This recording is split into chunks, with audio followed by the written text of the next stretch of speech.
हवा के इम्पैक्ट से बचने के लिए इसको सही ढंग से लगाना पड़ेगा। दोस्तों मैंने जो विंड वैन बनाया था उसको थोड़ा मॉडर्न लुक देने के लिए इस घोस्ट को यहाँ पर लगा दिया है। अब ये कोई आम सर्किट नहीं है, यहाँ पर एक फ्लिप फ्लॉप सर्किट लगा है जो एक फ्रीक्वेंसी पर एलईडी को ब्लिंक करता है जिससे कीड़े मकोड़े भाग जाता है। और दोस्तों इस फ्लिप फ्लॉप सर्किट को पावर सप्लाई देने के लिए मैंने एक 1.2 वोल्ट का बैटरी का इस्तेमाल किया है। आप लोग सही सोच रहे हो, ये डायरेक्टली पावर सप्लाई नहीं दे सकता, तो इसके बीच में मैंने एक जूल थिप सर्किट का इस्तेमाल किया है।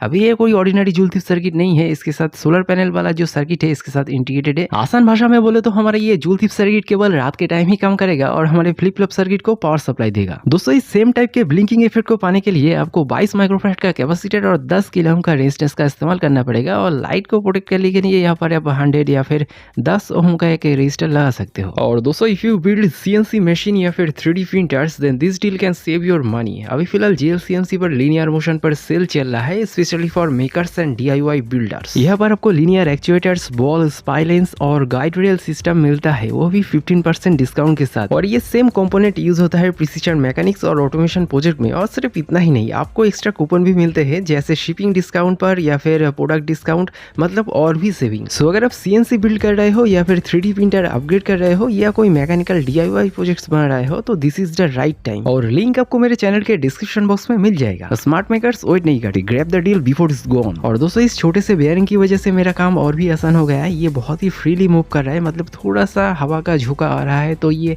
घूम जा रहा है। और इस घोस्ट को मैंने जो दूसरे साइड है विंड वैन के वहाँ पर लगा दिया है और दूसरे साइड हमारा एक है नॉर्मल कार्डबोर्ड लगा है। और दोस्तों इस वाले जूल थिप सर्किट के लिए हमें 2 ट्रांजिस्टर की जरूरत पड़ेगा। मैंने 2 NPN ट्रांजिस्टर BC547 को लिया है और यहाँ पर हमें एक टॉरॉइड का भी जरूरत पड़ेगा।